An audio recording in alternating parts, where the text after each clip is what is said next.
Before we get into the deep stuff, let's give some basics or some things I want to do inquire from the others. Walk me through the Santa Fe Institute. What was it about the time of the math? And this was in the late 90s. So they're not going to hear me on this part, right? We're going to do it both ways? It will not be on the video, but we do have you recorded. Fine.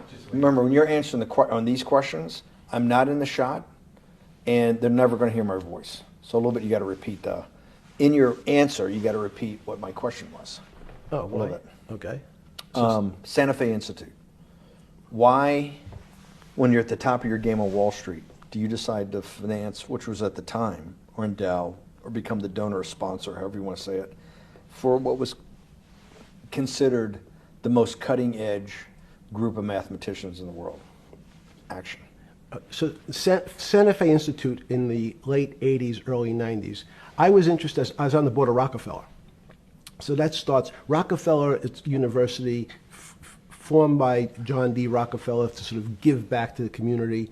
It's east side of Manhattan, except it was old. It was sort of old-fashioned. They were talking about medicine, and medicine by itself was, again, subject to the ideas of science. They were trying to use science to find cures for disease. And I said, no, we need to do something different. We need to start interdisciplinary work. In most... How did a schmuck like you get on the board of Rockefeller? What year was that? I don't remember. Late, I think 89 and 91. So that's one of the most prestigious research places in the world, correct? Yes. Okay, how did a guy like you get on the board of a blue blood, internationally known,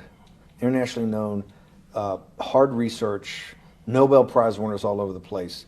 How do they pick a guy like you, a trader from, or basically some guy from Bear Stearns? Good question. So I was asked to be on the board of Rockefeller, and I think I was on the board of Rockefeller. There was a money manager who said, Rockefeller needs someone with financial expertise because the university is growing and there's lots of new things. You have to, again, we go back to the original discussion the last time. Up until the mid-'80s or sort of mid-'70s, the most important thing was your name. If you were Rockefeller, you already were considered to be brilliant.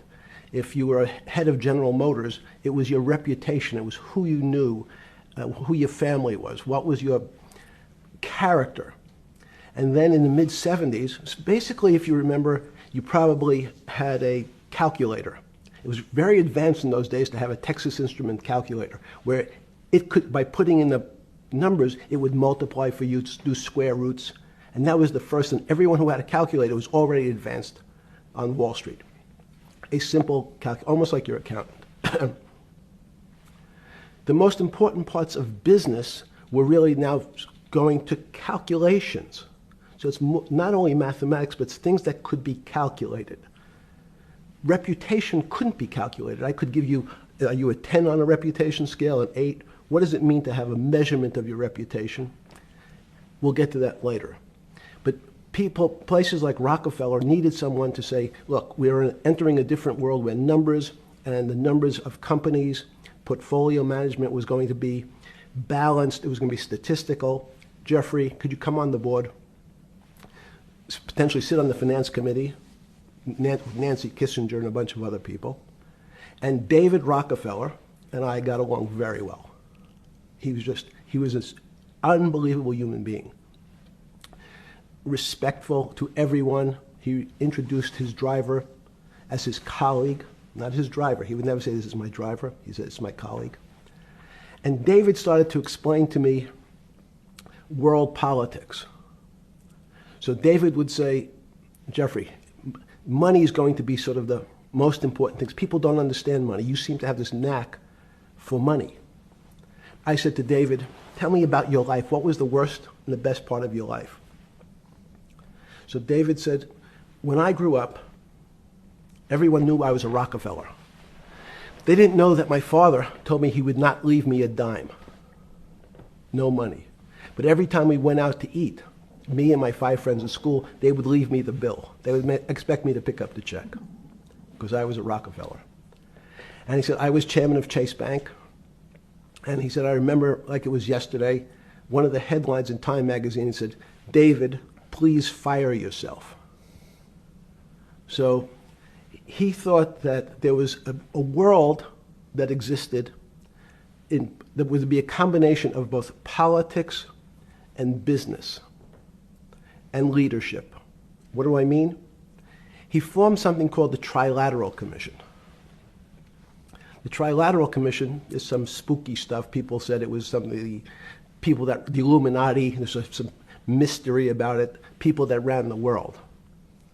It was politicians, but David said most countries, the politicians get elected for 4 years or 8 years, separate from the royal families in England or in the Middle East. Someone's there for 4 years and then they're not there anymore. The most important people to have stability and consistency would be businessmen. So he formed this Trilateral Commission of businessmen and politicians from 3 major continents. So it was the North Americans, the Europeans, and the Asians. So he said to me, would you like to be on the Trilateral Commission? Now, I was 30 years old, 32 years old. I said, great. And he said, well, you have to fill out this application so they have your bio. And I looked at the list of people, and it was Bill Clinton, former president of the United States, Paul Volcker, every great leader in America, the Asians, the Japanese, and with a very long description of their history. And they asked me to fill in what I would like to have written. And I wrote Jeffrey Epstein, comma, just a good kid, which I thought was funny, nobody else did.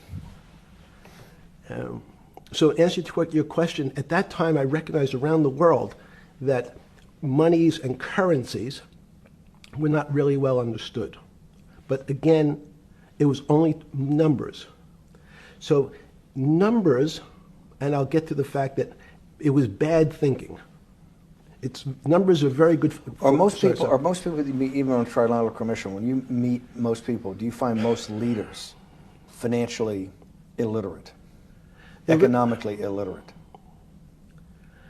Most political leaders don't come out of a background of finance. Most political leaders come out of a background of being popular. So in some of the countries, in some of the African countries, for example, they might have been a military person. They were a general. In some of the African countries, they might have been a disc jockey. Or in our country, they would have been an actor. The knowledge of money they don't have expertise, they have no degrees in finance. They really, and this is one of the major problems, their expertise, if they have any financial knowledge, is of their own checking account or bank account and filling in their own taxes. So many world leaders who don't really have a financial underpinning make fundamental errors when it comes to money on a country or institutional level. Let me give you an example. If you, Mr. Bannon, if I said your assets increased last year, you'd say, that sounds pretty good. And I'd say, what does that mean to you? You'd say, well, I have more money. I guess I'm wealthier. I'd say yes. And if your debt increased, would you feel wealthier or poorer?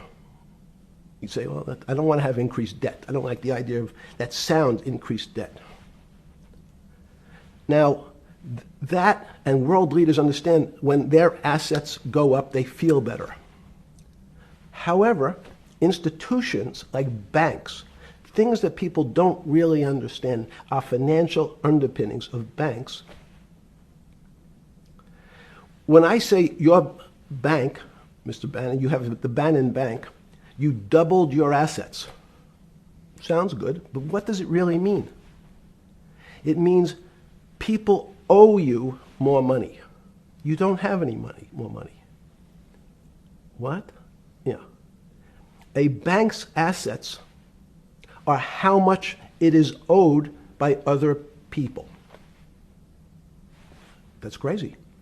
So if the bank goes from $2 billion of assets to $10 billion, it means people owe it an additional $8 billion, but their assets have gone up. So the terminology of assets and liabilities is different for banks. It's not natural. And what most people, and you ask questions about world leaders, there's many people, I think your old boss Mercer understood, there's a fundamental part of money which is called fractionalized banking. And fractionalized banking is something that finance people understand, and the people on the street, and when I say people on the street, that's where I was when I started on Wall Street, would find it impossible to believe. Impossible. Why? Bannon Bank, I give you $1, just one single dollar.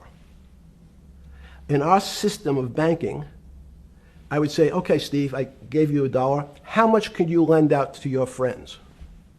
And your natural reaction would be probably something less than $1 because I want to keep something in my pocket.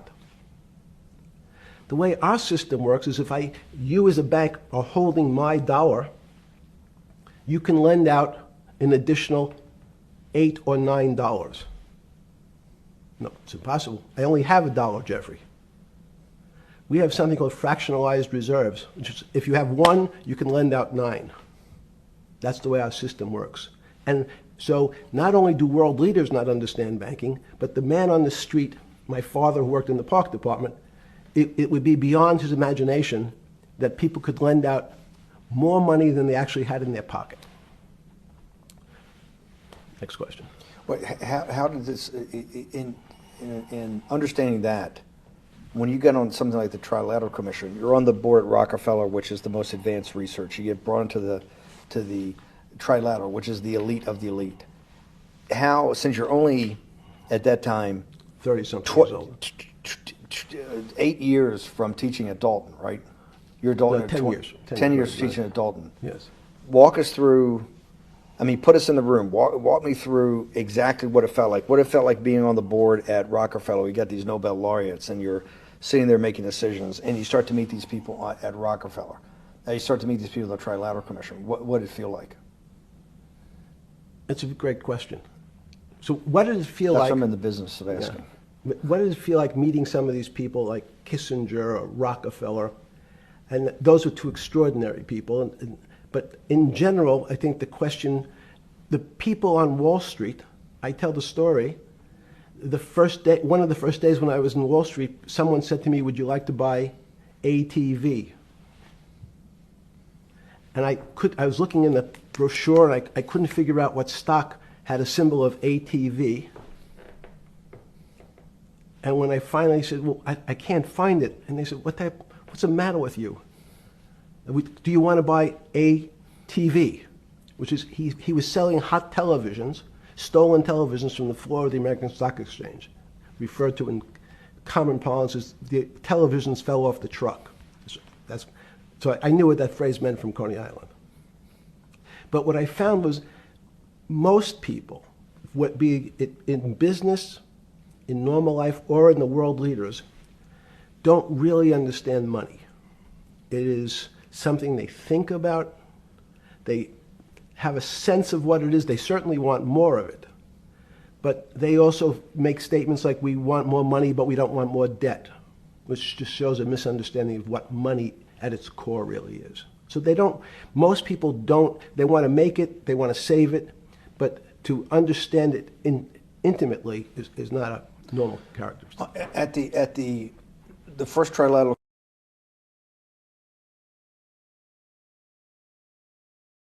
or something? Yeah, you're good. Just give me approximate. You joined the Trilateral Commission. I think it might be 90. And we'll be able to show we'll pull down the chart of where your name was, but just give me roughly when it was. I think it could be 90. I don't remember. Okay. Let's say early 90s. Yes. When you got on the Trilateral Commission and had the first, do you remember where the first meeting was? It was in Tokyo. In Tokyo. And at what hotel? I would like to say the Hilton, but it's probably not. And it's a 3-day, 4-day? Give me some 3-day event. And walk me through the whole thing. Speeches. It starts with a dinner. Just walk me through it. It was boring. You couldn't possibly think it was boring. It's bullshit. It was boring. You had to be stars in your eyes. No. Did you fly over privately? Yes, but it wasn't my plane. So it didn't count? No. You fly over. Yes. And it was who were the first? Like when you first met those leaders, you had to be wowed. No. You're 10 years out of Coney Island. No, I'm not wowed by people of position. I'm wowed by people of great ideas. And I don't care if it's the bus driver. I don't care if it's the student I had who has teeth coming out in Well, every these direction. guys have to have great ideas. They're the leaders of the three great continents of the world: North America, Europe, and Japan. No, many of these world leaders become world leaders because they're popular and they were able to get votes or they were able to convince people to vote for them. I learned later. Many of them were just good at what they did in terms of politics. Remember, world leaders are politicians in general. They're not scientists, they're not intellectuals, they're not great thinkers, they're great politicians. At the first Trilateral Commission meeting that you remember in Tokyo, sometime in the early 90s, do you remember what were the big issues of the day that they were talking about, and what did you think about it? Yeah, in fact, it was funny because they were talking about inflation, and they were worried that what would happen, how do you control inflation? And as a mathematician, I didn't understand the concept. I don't understand the concept today. How's that possible? Well, when you talk about most things to do with money, money is meant to be local. It's US dollars. Then I understand what it means. If inflation, it means my dollar today inflates, and it doesn't buy as much as it did a couple of years ago. The prices go up. It seems that everything is great, but in fact my dollar is shrinking in value. If you, and you're the financial genius here. I'm just a lowly M&A guy. Sure. If you let me finish the thought. Go ahead. So if you're in America, you can feel inflation. Your salary's gone up, but you can't buy the same car. In fact, it starts to feel weird because the value. That's why I wanted to ask the question then. This is my point. Sure. The people who live and breathe this, the central banks, have been haunted by the specter of inflation since the late 70s. Yes. First off, tell our audience, how did that happen? The two great financial events in the 20th century, I'm not going to get to the 21st, were the great inflation in Europe after World War I, the Great Depression, the hyperinflation in Germany that led to the rise of Hitler, and then this inflation in the mid-70s. Before you go to explain inflation, why is the specter of inflation always the central thing in central bankers' minds?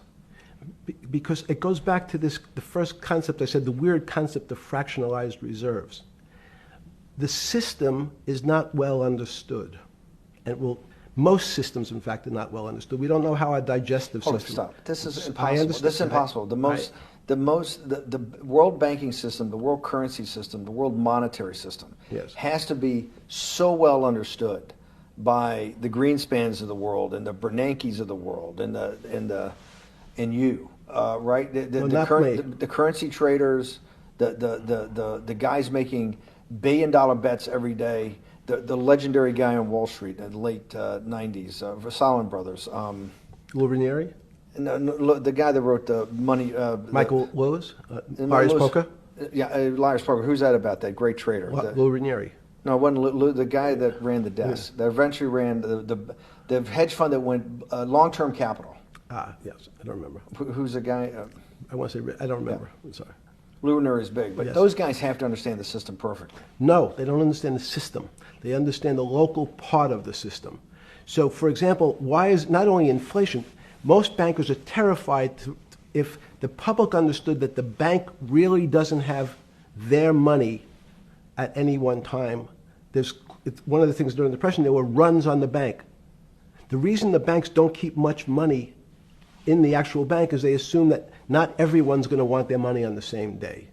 So it's not really the fear of inflation. The fear is a run on the bank. Everybody wants to take out something that doesn't really exist. Inflation is tied to interest rates. It's a more complicated example. But when your money doesn't buy the same amount of product this year than it did last year, if it buys less and less, like it happened, you use the term hyperinflation. There's certain countries that are not managed well, like in Africa at the current, A $100 billion bill, $100 billion bill in Zimbabwe is worth 1 American cent. That's the perfect example of hyperinflation. It goes up, it doubles every day. So people are afraid that their value in the system starts to break down. But so if I said to you, does your doctor understand your body system? You'd say, well, I hope so, because I want him to keep me healthy. But you could have a kidney infection, you could have a heart attack, you could have a broken knee. There's lots of pieces of this system. And in fact, when you ask the question, very few doctors understand your entire body. There's a specialist for your knee, there's a specialist for your polynoidal cyst, there's a specialist for your head, and now we have specialists in different areas. So and I'm going to get to your first question about Santa Fe Institute.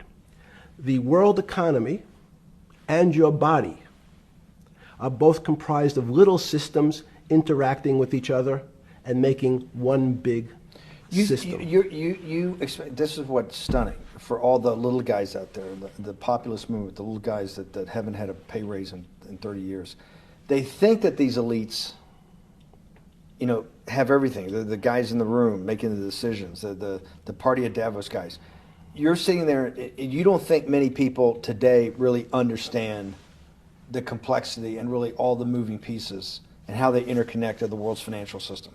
No, not only don't they understand the complexity, and that goes back to Santa Fe Institute was an attempt of trying to see if there was a way to mathematize, formularize, or algorithmically understand what the term complexity means. That goes back to the original question. Complex systems are complex by definition. But there's not necessarily, it's not one level of complexity. As we might say, well, our fingers are complex, the movements, the muscles of our hands. But it's not as complex as the blood system. Now I have a circulatory system. I have systems on top of systems. So that there's no one group of or person that really understands the way the body works. There's no one group that understands the way the financial systems work. You might understand U.S. bond market. Now, you've asked about the trade of long-term capital. That was a bond fund, very small part of this very complex system. So the goal of the Santa Fe Institute was to see, is there a way to get in, somehow understand how complex systems interact? Fast forward, Steve, to today, where Google and these other engine companies, the other tech companies, are trying to build artificial intelligence. The strangest thing that they found, one of the strangest things, is that the systems that they design, this artificial intelligence, which a lot of people have heard about, is they design a bunch of systems. They're called neural nets. Terms simply taken out of brain work, neurons in the brain. Nets because they actually look like a net. They put in some inputs. The computers work, spit out an answer. Sounds normal to you. It's because you're thinking about that calculator you had in 1976 on your desk. When you ask the person who designed the system, how did it come to that answer? How did your neural net, can you show me the calculations? They say, no, we don't know. We don't know how the thing we designed actually came up with that answer. That's pretty strange. They take the same neural net now, and they put it in front of a video game. No learning, nothing. They said, to the computer, they say, sit in front of your video game and learn how to play. It seems the computer learns better than any human in history, faster than any human in history, beats any human in history, but when you ask the designer how did it do it, no one knows. It just did it. So that's the first little touch of things that we already have gotten to a place where we don't understand it, and we built it. On Sunday afternoon, September 14th, 2008, where were you? Sorry? It was the night they put Lehman Brothers in bankruptcy in London. I was in jail. Seriously. Yes. So the financial crisis of 2008 happened when you were in jail? Yes. Oh, this is going to be so amazing. This is going to be so amazing. I take it you didn't have your Wall Street Journal dropped off to you in the morning, your Financial Times. No. How did you hear about because I want I forgot about this, but yes. I'm trying to get, this is going to be amazing. This is, let's go back and do that again. Sunday afternoon, because I want to find out about people, the geniuses understanding the complexity of the financial system. Because I think the best example we have is the financial crisis, the crash of 2008. Sunday afternoon, September 14th, I think it was, 2008, is when they were working feverishly in Midtown Manhattan at the Lehman Brothers offices and at various law firms around town, and with the Secretary of Treasury and the Federal Reserve, what they're going to do with Lehman. They decided they weren't going to save it. And so they prepared to put it into bankruptcy at the open of the market in London the next day. How did you hear about what was going to happen to Lehman Brothers, and what did you immediately think when you heard that it was going to be put into bankruptcy? I'm glad you asked that question. I was in solitary confinement September 14th. And again, some of the public stories about the wonderful time I had in jail and my work release, which didn't come till months after. I'd been there since June in an 8x10 cell with a bed in the back, a 6-foot bed in the back, a chrome sink with a toilet attached to it, and a little piece of metal sticking out that was supposed to act as a table. Now, since I was in jail, there were no books. Why? There's no library. No library, but you're in jail. No, I was in jail, not prison. So in jail, I was in a place which was called the Special Housing Unit, which is for the roughest, toughest, meanest people. They had put me there, they said, for my own protection.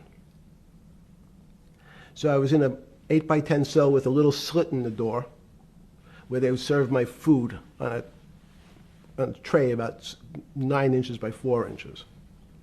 And then as soon as I finished eating, they would take the tray and close it down.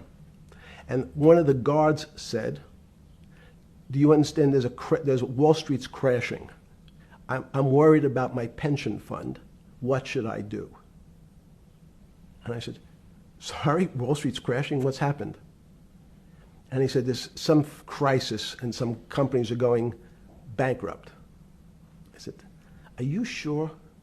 And he said, yeah, it's all over the papers. We're all terrified we're going to lose our life savings because we have either a 401k or our pension funds. We don't know anything about money. Mr. Epstein, can you tell us, like, what's going on? Am I going to be able to afford my children's education? Am I going to be bankrupt, like this company called Lehman Brothers? And there's another company in the front page today called Bear Stearns. Oh, no, I said. Why? Because that's the company I was a partner in. And in fact, that was a company I had a very large investment in. So, as a great story, I didn't have my Wall Street Journal, but in the early mornings, you're allowed to make 2 phone calls, collect. And when you pick up the phone, you can dial a number, and when the person picks up, they say, you're getting a call from the Palm Beach County Jail. Will you accept reverse charges? And the person either says yes, and the call goes through, or the person says no. The person I had called was Jimmy Kane, the president of Bear Stearns. And I said, tell me what's going on. And so that my knowledge of the financial crisis happened with Jimmy, who was at the center of the storm, telling me about what Lehman had gone under, and they were trying to figure out a way, should they bail out Bear Stearns? Did it strike you at the time of the mess you had made of your life to be in a situation that you're one of the greatest financial minds in the world, looked at by world leaders and asked your thinking by the most prominent and important people in the world, and here you are in solitary confinement. You got to make a collect call to somebody. Did it strike you at the time how all the threads of your life had come together and put you in a position, or you had put yourself in that position? No. So it never struck you when you had to make one of your 50% of your collect calls that day, you call the president or the head of the CEO of Bear Stearns. The biggest financial event in your life is taking place, of which one, every important person in the world would be seeking your opinion. Number two would be a once-in-a-lifetime opportunity to apply your craft. Number three, it would be a once-in-a-lifetime opportunity to make money if you were smart, and obviously you're smart. You're telling me here, truthfully, that it never hit you at all of how you'd ended up in a place where you had to make a collect phone call from a jail cell that was 6x9 with a steel bed and your food being passed in through a slot. The question you want to ask is, who was the other call to? Okay. Who was the other call to? The other call was to my friend at J.P. Morgan, who was then, I didn't know it at the time, trying to buy Bear Stearns. So at one point, I had two phones. It was difficult because they're afraid people are going to hang themselves with the phone cord. So they don't actually come together and they're pretty short. So I was actually going between two phones talking to Bear Stearns and J.P. Morgan at the same time. So I found it amusing. And it never struck you about how to end up in a situation like this? No, that would be probably means I would be too self-aware. You can't possibly expect me to believe this. I know. I don't believe it. You're telling me that during that day, you never had a moment.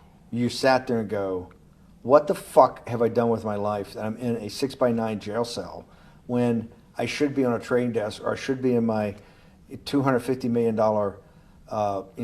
greatest townhouse in New York City, taking calls from the king of Saudi Arabia, the president of China, the head of Russia, the president of the United States, to save the world's population from a financial debacle. You honestly expect me to believe that never happened?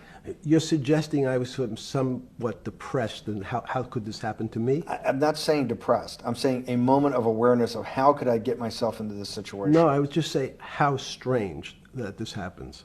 It's strange. I'm wearing a jumpsuit and flip-flops. What color was the jumpsuit? Brown. Brown. Brown jumpsuit. Yes. I notice I don't see you in a lot of brown. No. Brown jumpsuit and flip-flops. Flip-flops, yes. With no access to books, no access to newspapers, no access to anything. You had lived on information. Except my Almond Joy bars. I had extra Almond Joy bars. Did you eat Almond Joy bars and things like that because you're afraid of what the cooks did to your food? Yes. Is that because of that you were in for the crimes that you were in for? No, it was just in fact, I was... Is it because you're wealthy? Yes. How did you know that? Well, people would constantly come, if I was passing by or have to go for my medical, people would either ask to borrow money or make some other types of comments about... In the beginning... What were the comments? At the beginning, what were the comments? It serves you fucking rich guys right that you're here next to me. There was nothing about your crimes? No. So all this rumor you hear all the time about people in prison that commit the type of crimes you commit, you're saying in your personal thing is not true? No. It was all because you were rich? Yes. And it was all because they wanted to borrow money? Or get advice. Yes. Where they get advice to go long? Yes. Are you telling me is this time to buy? You're telling me in solitary confinement they're interested in going long? Yeah. They want to know what does that say about human nature? Well, what I think that people find, one of the reasons they wanted to keep me in solitary confinement was they're afraid that everybody would want to know which stocks to buy. But what happened was, after this crisis, now it's on the front page of every newspaper. I don't want to lose this day. Sorry. When you first heard that, was it Bear Stearns had been kicked into bankruptcy, 6 months before? No, this is the same time. This is part of the same deal.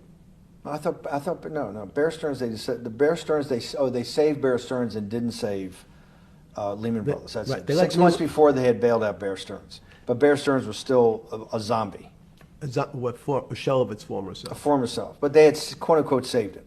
They admit, why did they make the decision in your mind?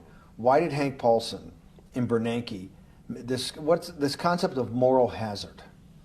Explain to the audience what moral hazard is, and why did they save Bear Stearns 6 months before, and why did the smartest guys in the room decide not to save Lehman Brothers? It's a good question. The real issue is I'd have to go back when you have these systems to the way your doctor responds to any type of emergency in your body. If they might decide to save your kidneys and let your gallbladder go because the gallbladder is less important to your overall system. If at that time, even it's not that long ago, the boogeyman was when said, well, what really happened? Jeffrey, what really happened? What is this financial crisis? And, some of the progressives and the right wing blame it on the banks. It was the banks' fault. And it's the fault of this very esoteric, unknown concept of derivatives. It was really the derivatives that caused this financial crisis because the derivatives got somehow out of control and in the Mickey Mouse. And that was the way you started your road to a billionaire went right through derivatives. Yes. But derivatives were not the cause. Derivatives were not the cause at all. It's like saying your hair was the cause of your heart attack because it was on top of your head. So what was the down. cause? There isn't, let me say, there's no one specific cause. These are system collapses. So many times when they have to make your death certificate, when you say, well, what did he die from? They'll say heart failure. But if you say, what was the cause of his heart failure? Well, he had low blood pressure, his sugar was high, he was diabetic, he had all these other problems. But you say, no, we need a word on your death certificate. Did he die from brain damage? Did he die from heart failure? That's the financial crisis. Many people said, well, what caused it? They wrote, like on its death certificate, derivatives.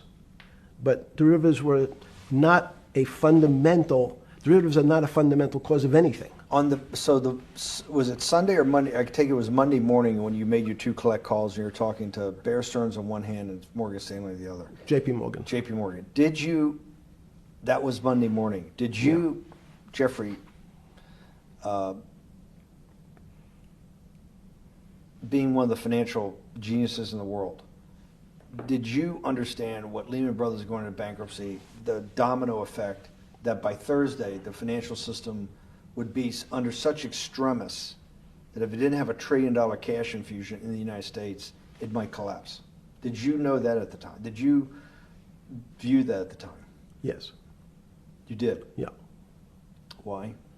Again, I don't want to bore you or the audience with the idea of it's a medical procedure, but you had system failures.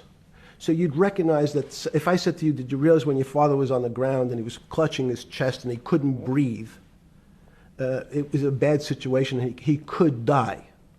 That's how I saw it. Did you immediately think about the commercial paper market? I mean, the mechanical triggers that actually you had to blow through these circuit boards. Did you know the circuits? Did you understand the circuits? Or did you have a concept of the circuits that were going to get blown through? Yes, but only because of an analogy to a body. And in fact, from my telephones against the wall with my little metal wires, because the next day I talked to another person in Washington about the issues of what I thought was happening, and I made the same discussion about the... They were at the Treasury Department? Yes. So in a 6x9 cell in... The phones were outside the cell. In Palm Beach County, California? West Palm Beach, Florida. West Palm Beach, Florida. This was your juice diet. West Palm Beach, Florida. West Palm Beach, Florida. West Palm Beach, Florida. You're making a call to Washington, D.C. to talk to some deputy secretary of Treasury. Someone in Treasury. Right. Someone in Treasury. Right. And that does not, the night before you go to bed, it doesn't dawn on you at all. You never have a moment of self-reflection that, how did I end up on this metal cot when I should be at the center of things? No, I had a telephone. So I've said, I can talk to, it makes no difference where I am, in fact. I'm still talking to the same person if I was at my home in Palm Beach. But I'm the here in difference is you're jail. home in Palm Beach. I can dial my That's a own phone. That's bullshit. No, but you can also make 1,000 phone calls. Here you got to make one, and he's got to take. Think the how much seconds. better that was. I had to decide who was the right person to call. That was unusual for me, because I would have called 20 people And before. what was the advice you gave him? I said, you have a sick patient, and it's very much like a sick patient in the emergency room. You can't think about it like your car. People in normal walks of life think about money and things as a machine. And unfortunately, so if your car breaks, cars are always easy to fix. My jets, my cars, if it breaks, I know it can be fixed because it simply follows the same pattern. If this part breaks, you replace the part and the thing works again. People and the financial system are not machines. They can't be fixed the same way. You can't simply take out put some more juice into the commercial paper market, and that's like replacing the carburetor on the car. It's much more, I have a patient who can't breathe, has a stomach problem, can't see, looks bleeding at the same time. What do I do first? I have to think about it as a system. Where's the most logical place? What's the most dangerous place? If your heart stopped, we have to start your heart again.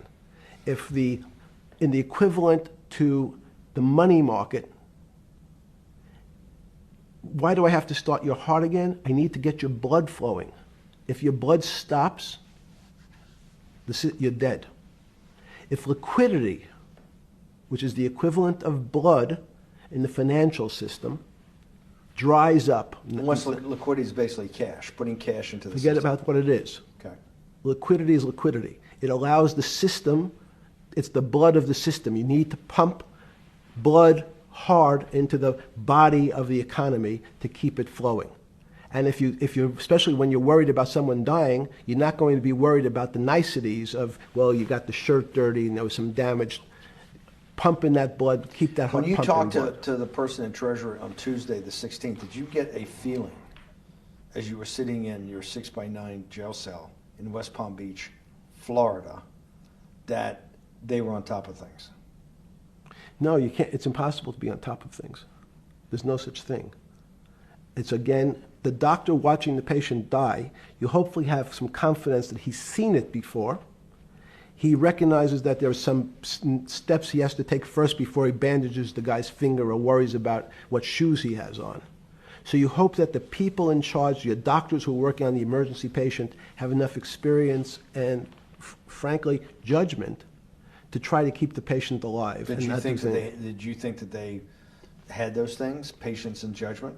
They had pretty good judgment, and you needed a lot of luck, just like in the dead patient. You need to, hopefully you put that blood in and it's not too late.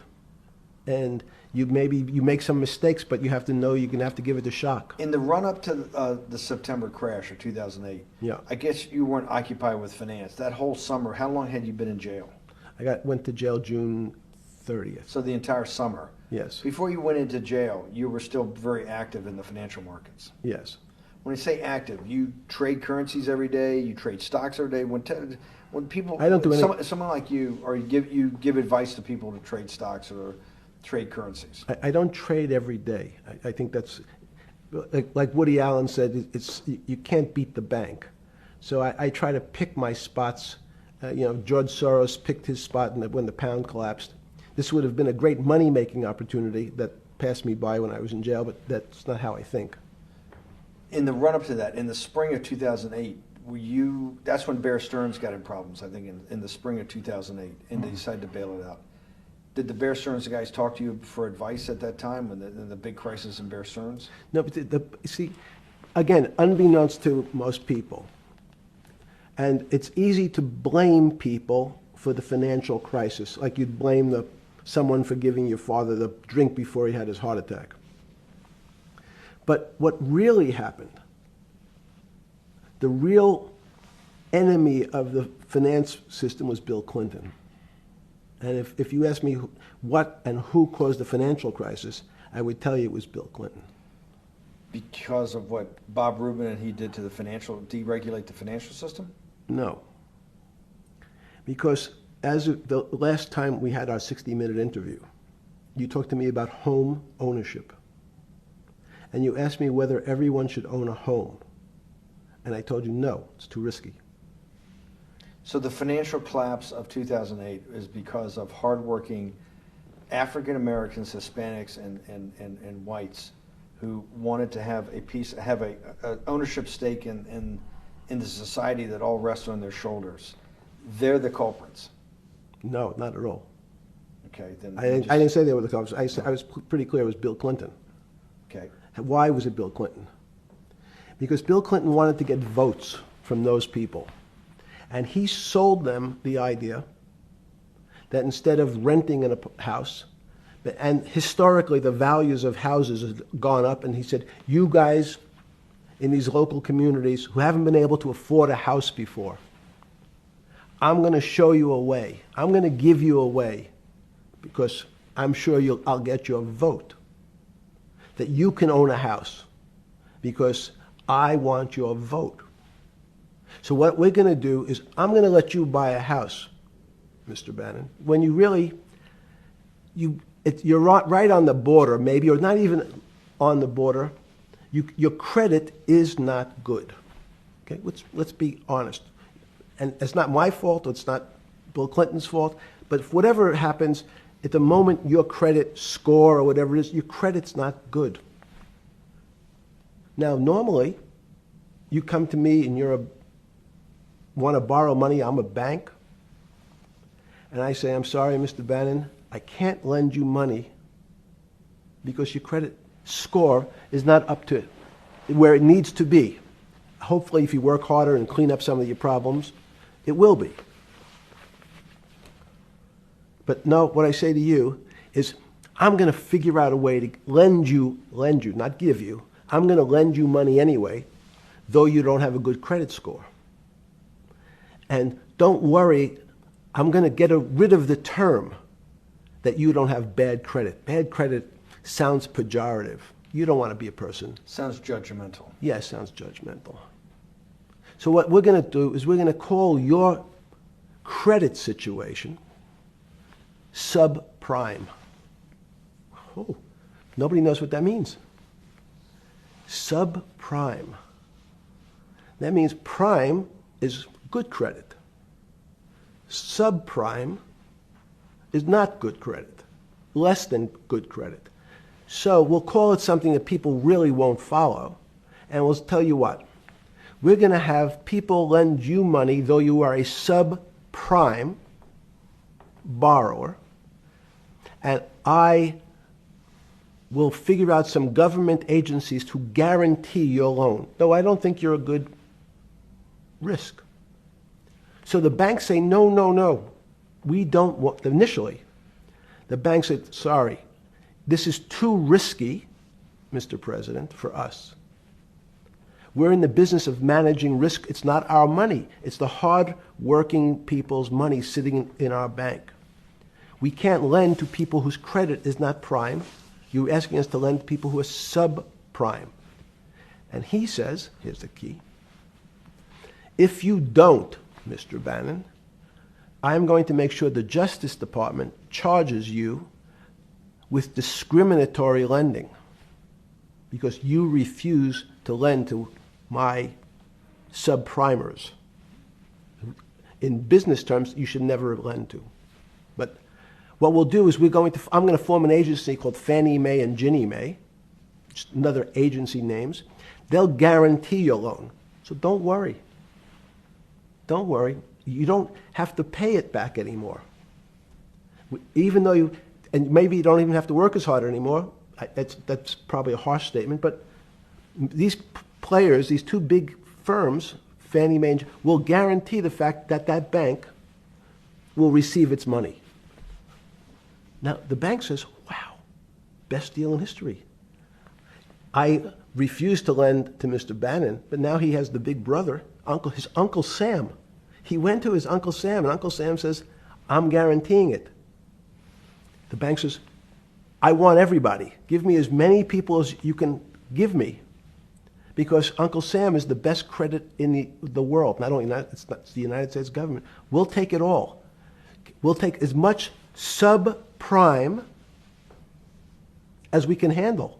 because it's the best investment for the moment. It's a strange investment because it has politics that has inserted its way into the numbers. Politics doesn't belong in the markets, but now we're going to have, I want the votes, we'll make guarantees that you who can't get a house normally will be able to get a house from the bank. The bank says, this is the best deal in history. We will package 100, 300, 1,000 of you subprimers, and we'll sell it off to somebody else. And the whole system becomes mired in subprime mortgages. That's becomes the What do you issue. mean mired? There's just too much supply. It's a supply-demand problem. You get too much supply. No, it's a very good question. What does too much supply mean? Well, then you get to people, go back to your first question to me, government leaders. Government leaders know, if they're good, and they can do mathematics, they can balance their checkbooks. So certain people in Congress said, well, how do you value these subprime mortgages? The banks say, we've been valuing them the same way we've always valued them for the past 20 years. The accounting firms, there's something in this country called GAAP accounting, which is a standard type of accounting. And we account for them the same way we've always accounted for them. If we paid $1,000 for your mortgage last night, when we put it on our books today, we're going to say its value is $1,000. Makes sense. I paid for it what's its value? It's $1,000. That's what I paid for it last night. No. The Congress people said, that's not really a good answer, you know. That doesn't give us confidence that you know what you're doing. Because what happens if you have to sell it tomorrow morning? If something's happened and you have to sell it. Remember, there's kinds of stress tests. Would you be able to value it at what you paid for it the day before? And Wall Street says, that's not the way you can think about this. This is crazy. We always value things at the cost from the day before. And they changed the accounting method. In essence, to say, not what it was worth yesterday, but if I have to sell, what would it be worth? That's impossible. So what happens is, every bank now has to value something they bought yesterday at lower than they paid. Never before in 20 years did they have to do this. So something they bought at 1,000, on their books was 1,000, is now 990. That starts to, you asked the question about what did I start to think about. Something's 1,000 and 990, this person now has to value it at 980. When did you first start to get nervous, understanding Bill Clinton and all this? Did you change glasses? Yes. Okay. I changed shirt. I saw that black. Are you okay with the? Yeah, great. I think we're gonna have all kinds of changes. I'm experimenting. Yeah. Okay. When did you get a feeling? Did you ever anticipate before it happened something like 2008 could happen? No. How could that be? Because it's the word I can beat it to death. Is that it's very much like would I anticipate I'll have a heart attack tomorrow? Unlikely. Was 2008 a heart attack or a stroke? Debilitating. It's a better. I don't. It was both. But why was it both? Because in fact, as I said, the blood was getting dried up in the system, and the head, which is sort of the central bank, wasn't working. So to some extent, it was a combination. It was just a crisis. Did you see that building up over time? It's always been lurking in the background. I mean, if you have an older parent, would you say it's possible? Did you anticipate him having a heart attack today? No, you hope things are going to go better and maybe they'll fix it up. The system was getting too complex, and it wasn't based on derivatives, because what people keep forgetting, and as I was just explaining, Wall Street, and in many professions, including Wall Street makes it sound complicated. They don't want the little guy to understand what they do because they make so much money and they don't do very much. So they couch it in words like derivative and stock options and commodity futures and different types of contracts. It's all fairly, everyone is capable of understanding it. It is not complicated. But Wall Street, because they make so much money from doing fairly simple things, needs to make it more complicated than it really is. We had a very big recession in the early 90s based upon real estate and Japan basically imploding. Let's again, Okay. you had a recession in the 90s. I don't know what it's based upon. It's always interesting to look back and say, separate from there's certain triggers, like in the 70s there was a... What do you think it was based upon, the 90s downturn? It's clearly there was a huge downturn. No, I know there was a downturn. That's what I know for sure. That's a fact. That's all. Everything else is sort of speculation about why did he have that? I understand that, but Sorry. there's some speculation that has 0% probability of being true, and there's others that have 90%. In the range, when you look at the range of alternatives of what could have caused it in 90, and what I'm trying to do is get you all the way up to 2008. Look, you're the smartest guy in the room, right? You know that. Do you think there's anybody in the world today?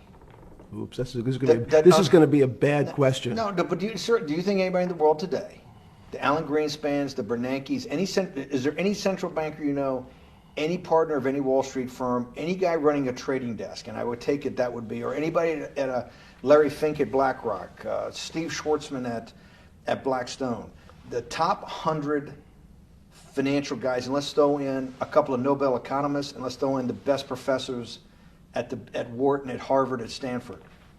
Do you think that there's anybody that understands money or understands the world's financial system as good as you?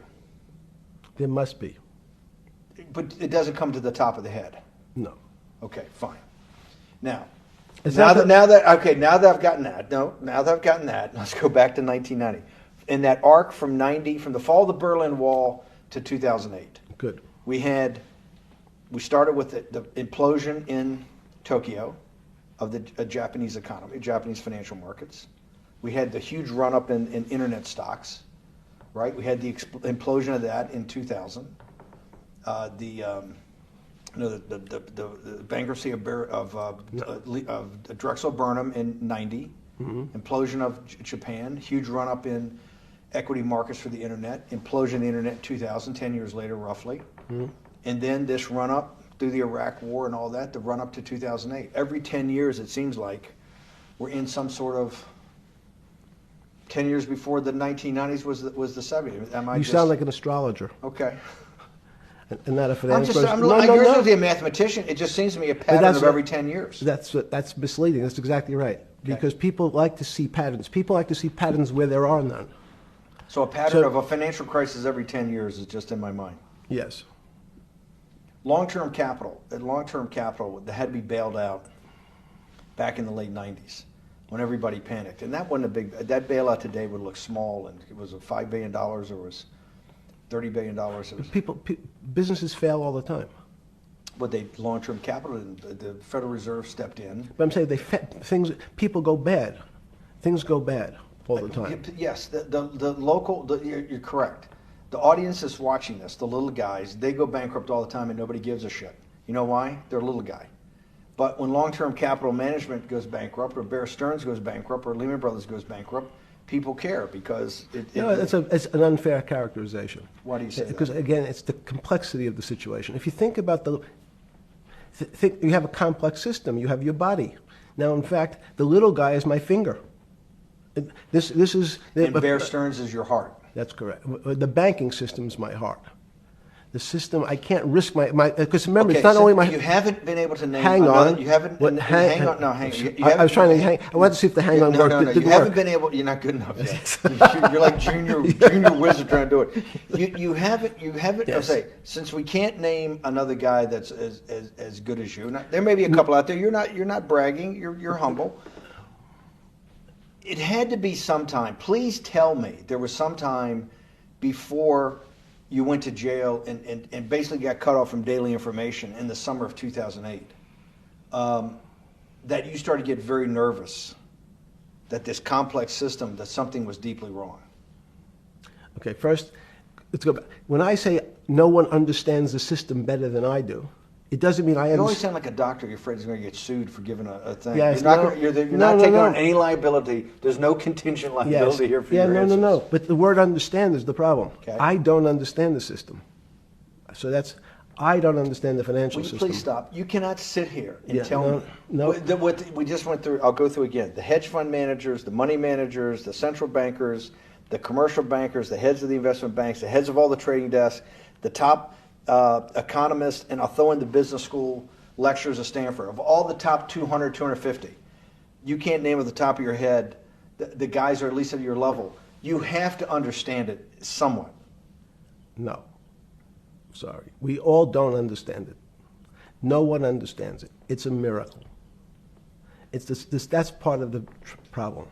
It's impossible to understand. That word understand simply means if this happens here, that will happen there. It's predictable. Understanding means it's predictable. It's not predictable. That's the problem. In complex systems, that was the fascination. Is there a way to tease out some level of predictability? So even No. In the fact, spring- you would ask the question. It's a great question, which was it a stroke or a heart attack? Now, most people don't know that before they were going to have a stroke, they had a stroke. They just have a stroke. Do they understand why? In hindsight, you go back and you can make lots of explanations. It might sound good. And if you're talking to the working man, you're using language that he'll never understand. It's complex. So just like going to his doctor, he says he has a gastrointestinal problem or he has diverticulitis, as opposed to saying, you had a stomach ache, you ate bad food. People don't like to say it in normal, everyman terms. The system had a stroke, but we don't know why. But you just, okay. Okay. Hardworking people, and there's a great social benefit, would you not agree, with having people having ownership in the system? When you say ownership in the system, it doesn't mean. Let's start over. Cause Okay. So flip Sorry. over your phone too, because Yes. I don't want anyone to see Yeah. you on your phone. So maybe flip it down or something. Yeah, yeah.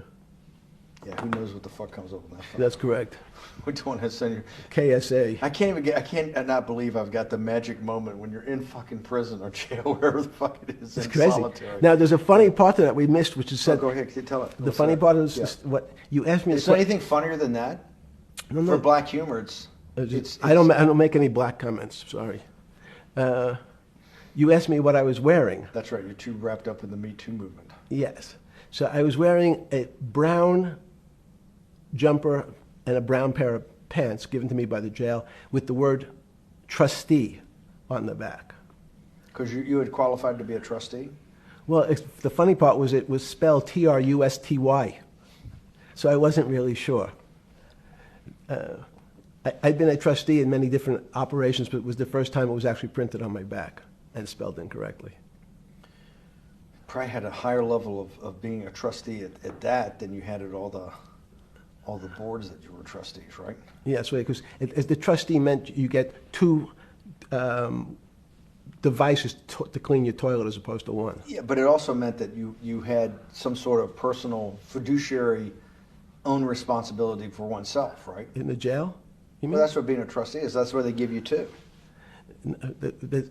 Yes, you get two cleaners. I was a trustee in the jail because I was able to teach some of the kids to help them get their GED. So that's how they gave me a trustee job. There's no time. I got to go back to this because I'm like a dog with a bone in this thing. Yes. You can't. There's something deeply fucked up with you. At least something. Well, we know there are things deeply fucked up with this. You will get through in this film, Right. but you cannot possibly sit there, knowing that you came from nowhere, knowing that you went to the very top of what is considered outside of science and maybe physics, the thing people most admire because it's like alchemy, understanding high finance.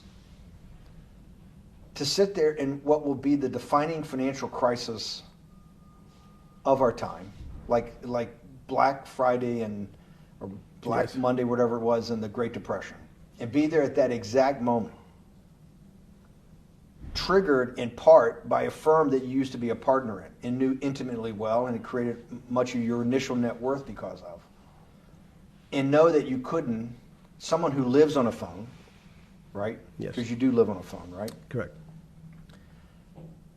You had to make just 2 collect calls. You cannot tell me sometime during that day you did not have that conversation with yourself of how the fuck did I do this to myself to put myself in West Palm Beach in a 6x9 cell with a metal fucking bed with a brown shirt that said Trustee spelled wrong. So did I find it amazing that I was there? That's a Not better- amazing, and I don't want to say it was not Nope. funny. Oh, I thought it was. I wasn't funny. Right. But Not amazing. no, it was incredible. Incredible in what way? This- Incredible, like how do I do this to myself? No. It's as incredible as me sitting here in this house. They're both just 2 sides of the coin. That's how I think about it. That my life today is incredible. Do you consider yourself a stoic? No. I consider myself a hermit. Stoics are not very happy. Being a hermit then, being in that 6x9 cell, being in the cell qua the cell was not the problem, right? Correct. What was the problem? Eating the almond joy bars. Because you couldn't eat the food. No, right. But remember, my life is. Did that ever strike you that I can't eat the food because somebody might have done something to it? I gotta live off an almond joy bar, 1 a day or 2 a day or whatever. How many ever sneak in a day? No sneaking in. Your 1 almond joy bar, it did not hit you at some time? How the fuck did I do this? No. Let's go back to the spring of 2008. Were you so wrapped up in your personal issues at the time you were not spending enough time on the financial markets, or were you deeply involved in the financial markets like you normally were? No, I was involved. So we're saying that the smartest guy in the room didn't see it coming. No, of course The not. bankruptcy of Bear Stearns, you just thought was a Bear Stearns problem. You didn't see it as systemic. I know you keep harping on it, but it's not. Because you're a mathematician and understands systems. It Seems that anybody that understands that they had a systemic problem, you at least be the first on the early search radar. If you're not going to see it, then I'm really afraid, because that means that I always assume there's at least a set of guys out there that have some sort of sense that something's not right. Imagine the guy who has a stroke or had the heart attack. When you ask him, did you feel funny the day before? He's going to tell you, yeah, I didn't feel right. Something was off. I didn't feel right. I had my stomach was right. I felt a little dizzy. I felt a little weak. But if you asked him that day before, do you think you're going to have a heart attack tomorrow? He'd say, no, I just feel a little weak. I'm a little dizzy. My stomach hurts. So these systems, and that's the issue of complexity. What complexity says is that, in fact, everything seems to go along, and people have seen it. One of the great examples of complex systems is sand dunes. In fact, the sand keeps building up. People have seen some, and all of a sudden, one more sand drop, and all the sand starts running down the hills. That's the way I see the financial markets. Well, you funded Santa Fe in the early 90s or late 80s? I believe it was early 90s. I can get back to you. But early 90s, Santa Fe was funded for the study of complexity theory. It was studied with math. So let's back up. So why did I buy a ranch in New Mexico in 1993? So that gives you some sense. So I would have funded it in 1990. Los Alamos, which was the high energy lab up in New Mexico, was losing all its scientists. And Los Alamos, it was where Oppenheimer and where a lot of the nuclear weapons program, the bomb. That's where the Manhattan Project. Manhattan Project was Yes, as Los Alamos, and you bought your property out in New Mexico to be near that? Yes, because the scientists were going to be, they cut the funding for high energy physics. But the people who worked in Los Alamos would still be in the Santa Fe area. They cut that because this was the Cold War dividend, right? I don't remember exactly why. It was because, again, people thought that physics and high-energy physics really wasn't that important. Because that was about nuclear weapons. No, it was because they decided, which may be not right, this was the same time that Murray Gell-Mann came up with the term quark, Q-U-A-R-K. He picked it out of an old poem, the word quark. But it was mysterious. So they were starting to understand in the 90s that our world of the physics world, there was things that were just unexplainable. They called it strange things. You gave it a name. You gave it some characteristics. You called it had charm. It was one of the terms. It had a charm. It had a flavor. It had a color. But no one, Mr. Bannon, understood what it was. Just like the financial system. And you wanted to investigate that. I wanted to see if we could build tools so others smarter than me could help investigate it. And that was the beginning of your concept of the Santa Fe Institute. Yes. And Santa Fe Institute was founded to do study in this type of... Can these areas of strange things be described by some form of mathematics? So that's what I'm trying to get at.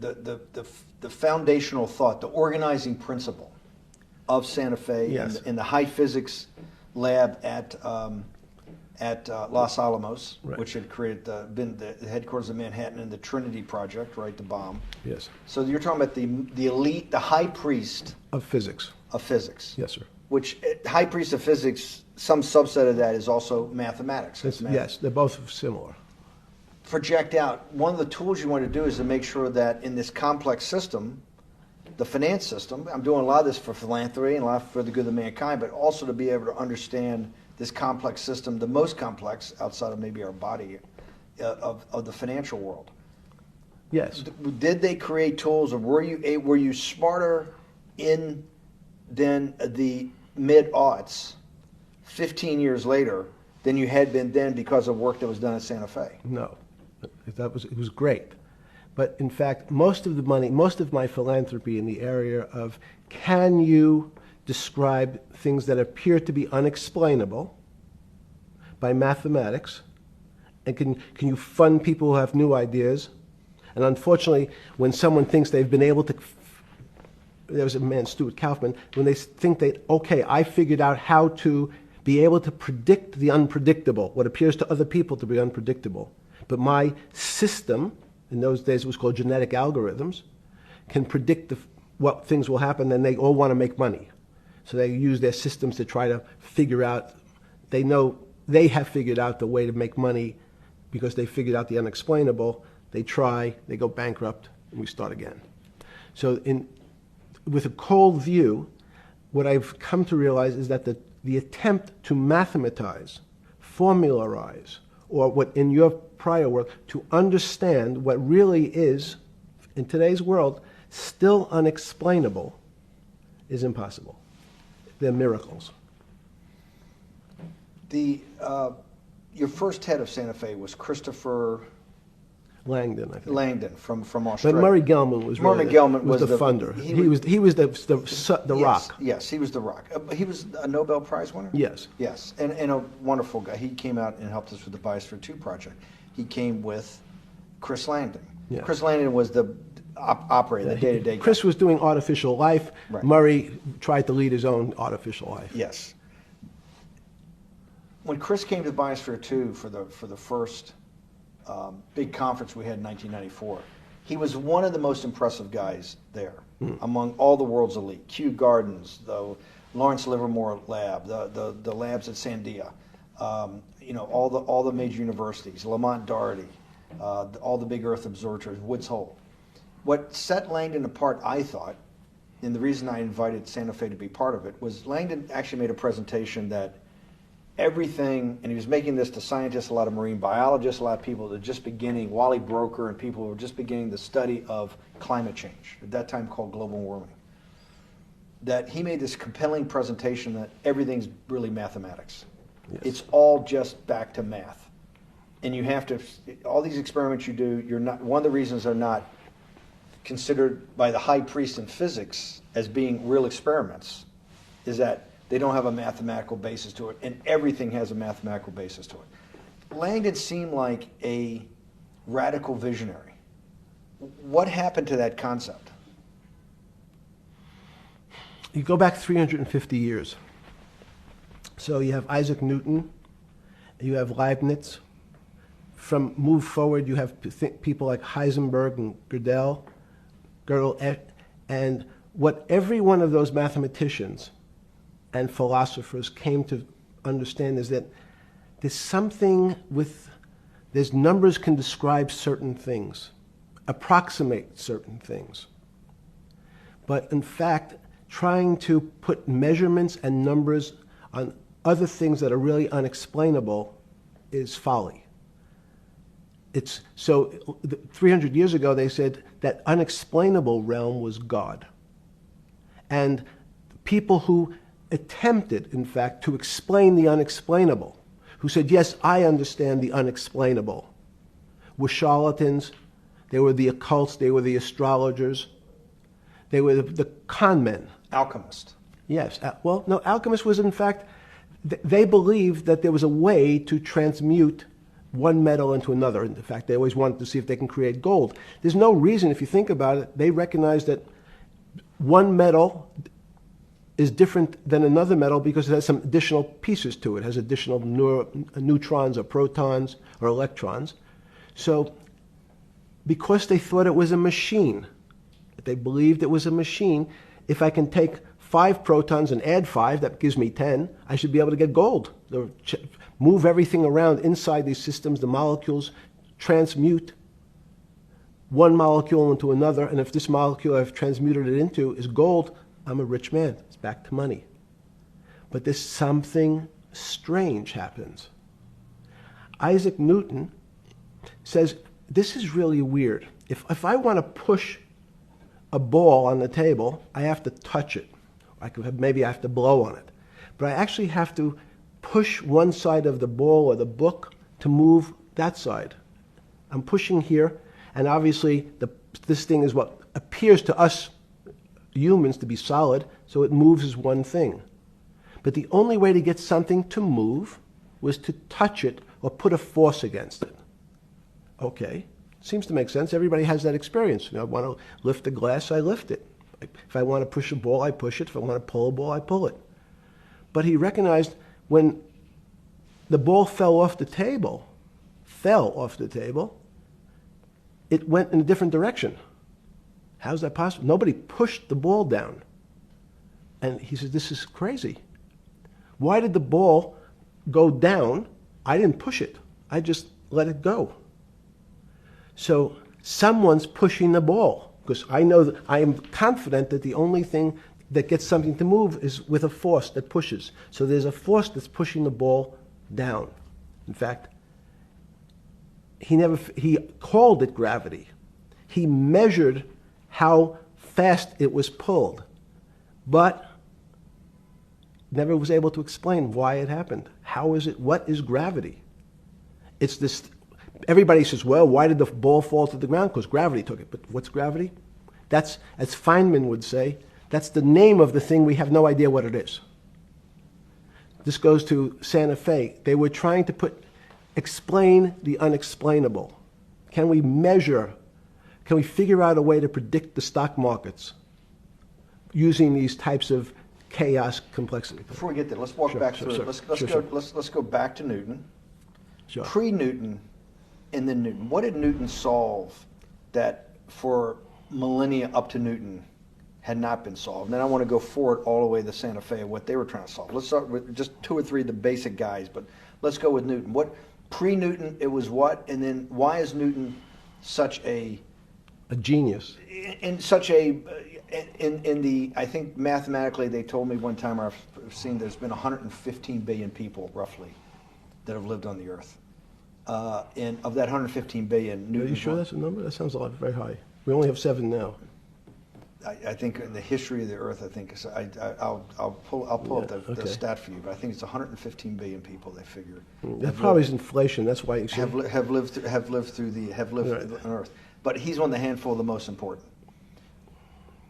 What did he solve for? Why is he so important for how we live today? And then we want to go through Leibniz and the other 3 other major ones to get us to Santa Fe? Well, it's a long journey. This is the heart of what we're trying to do. Let me take a bit of a detour Okay. just a second. What if you went to high school and the last year in your high school, you took calculus? So Isaac Newton sort of invents calculus. Well, that sounds invents, mathematicians. To torture seniors in high school before they graduate. Yes, but obviously, no, yes, the answer is yes. Certain people could never do calculus.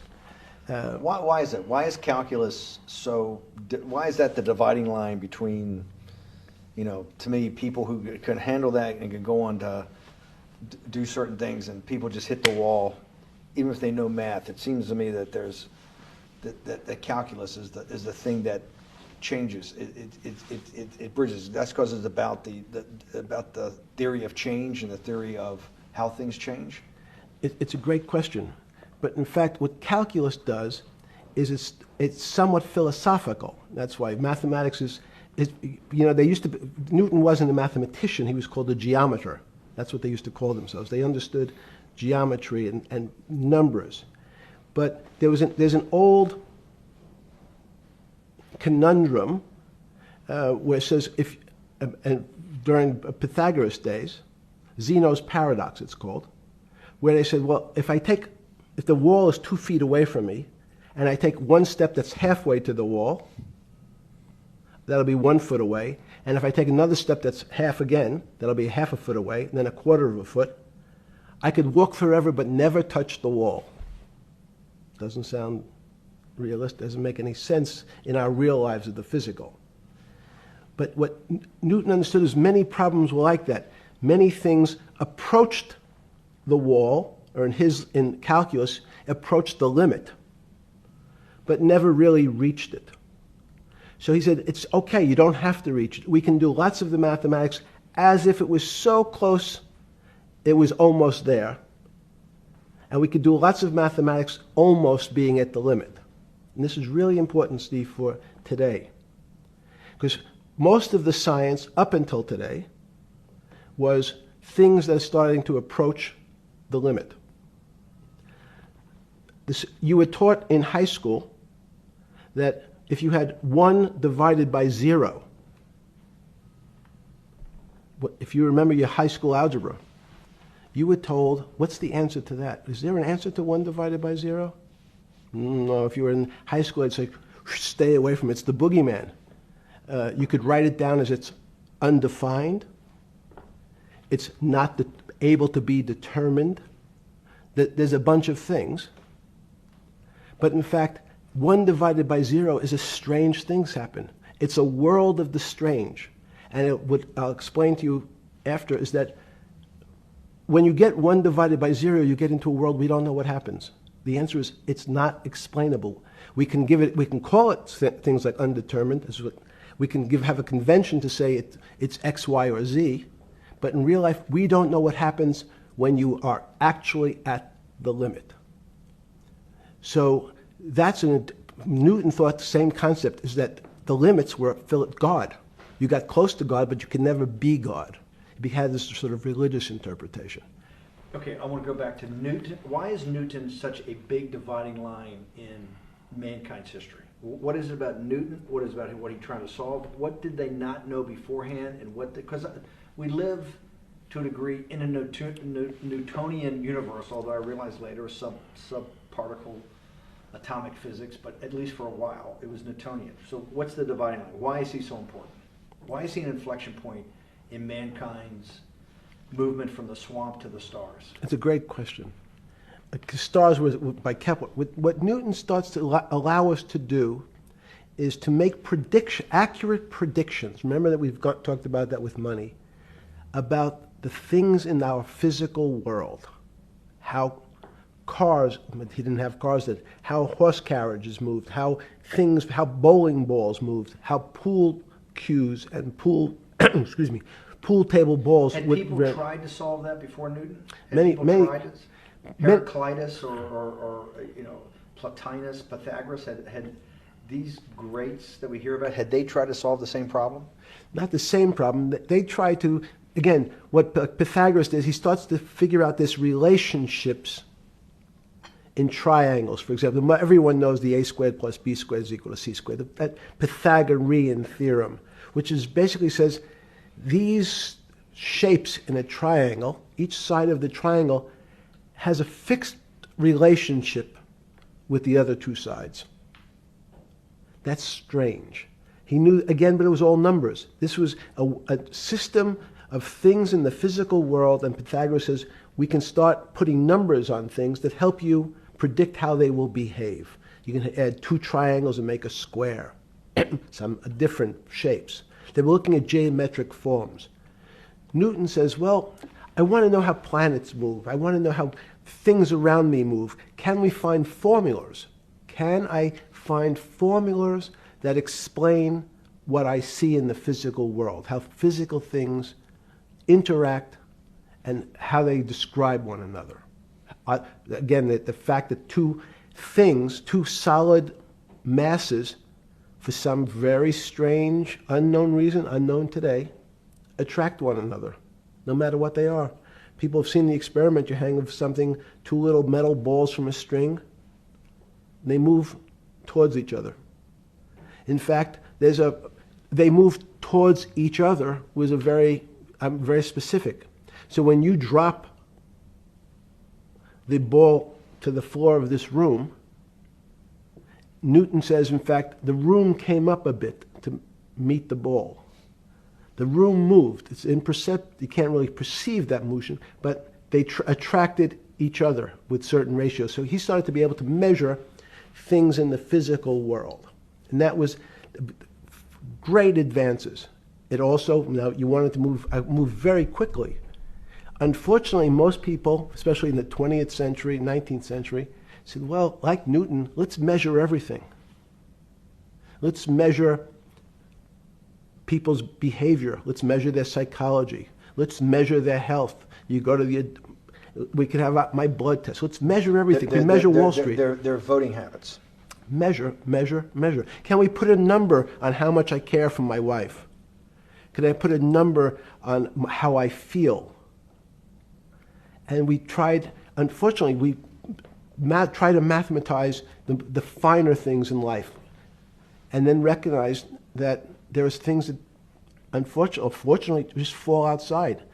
Schrodinger wrote a very famous book about what is life. He was trying to figure out a way, can he describe the difference formulaically between things that are alive and things that are dead? The answer is no. The things that are alive in my world are miracles, not magic. Magic has a bad connotation, trying to hide things. You don't believe in the spirit or the soul? That's what animates people, is your spirit or your soul. That's No. Have you ever seen someone die? When they die, their spirit leaves. Their soul leaves, no question. So in There's fact, no question to you about no that. question. There's no question to you that there is some animating life force within us that leaves when you're dead. Yes, in fact, I refer to the soul. This obviously is certain. The questions in the past, even Because during people would normally think you were soulless. So, Thank you. But have you talk about you actually believe in it, and have done some thinking about it is pretty shocking in its own right, isn't it? Well, again, mathematics. Leibniz thought. So Newton was at Cambridge, and he was the head of the math department, right? He's a professor, essentially. Yes. But Leibniz, was Leibniz a German professor? Yes, but what Leibniz said is the soul is so strange because God took chemicals, which is simply the material, like tables, and he somehow made this material able to have a thought. How strange is that?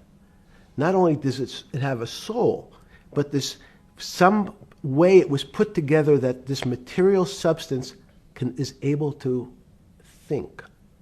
So when you say to me, it's obvious to everyone that there's such a thing as a soul. Now, if you're part of the Charlatanville, you'll try to explain it to people.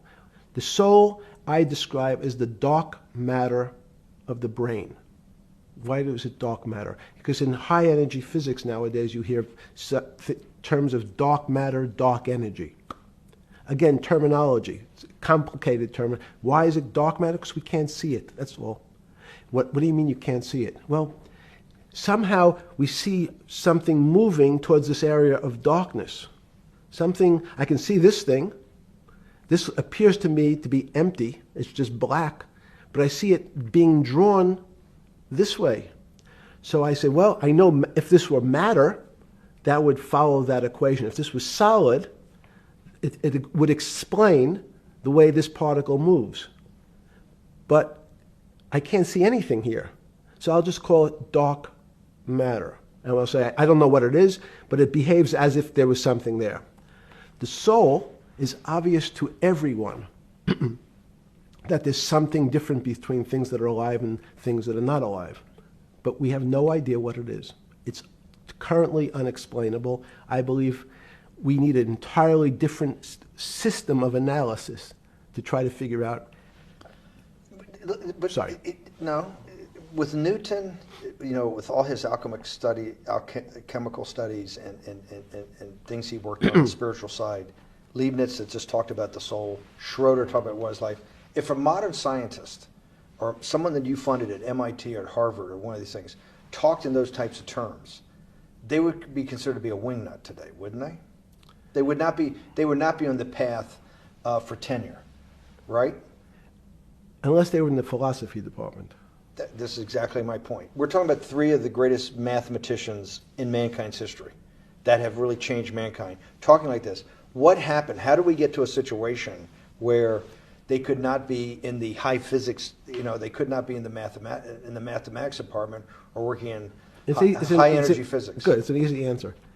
Newton was a combination of mathematician or geometer then and philosopher, and as time went on, those disciplines seemed to move apart. We had philosophy. Some of the philosophers can't do math, and some of the mathematicians. And again, mathematicians often break into two categories: people that solve problems. Those are more like geometers in the old days, just problem solvers. And then there's thinkers, theoreticians. They're more like the old movement towards philosophy.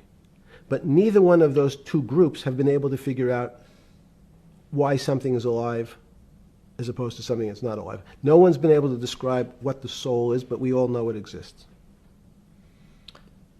And I think what we need is a new... Science is a bad word. I think science only describes the things we already know about the physical world. In fact, there's an argument that the physical world that we see has been created out of our systems of mathematics.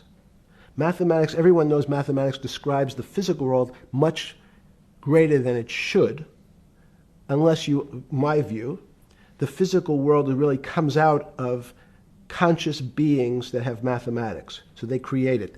This table appears to you and I to be solid. To a bat, because we have light that's bouncing off the table into our eyes, it appears solid. If instead of eyes that responded to wavelengths of visual light, our eyes responded to radio waves, the radio frequencies, it's not different, it's the same type of frequency as light, but different speeds, the table's invisible. We know that our phone works in this room. So the waves are coming through the windows, the waves are coming through the walls. So the walls are invisible to that type of radiation, that type of energy. The walls I can see them because my eyes, a physical system determines that the walls are there.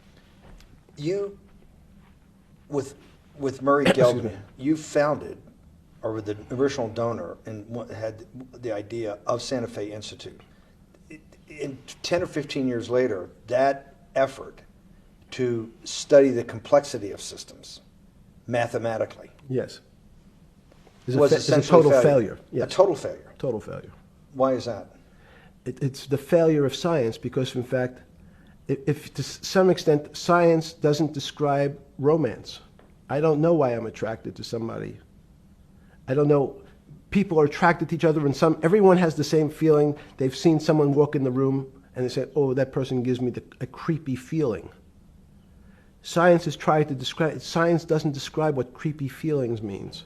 They just know it's a creepy feeling. I think women as I said the last time, have an intuitive sense. What is intuitive? They have intuition, they have feelings, and they're able to deal in the realm of things that men, especially men like myself, find unexplainable. They have women have intuition, men see things a bit differently. Men want to measure everything. Women are not really that interested in measuring. In what you're saying in macro terms, you actually think science, mathematics, maybe ultimately technology is moving to that more intuitive? I think science and math are old-fashioned.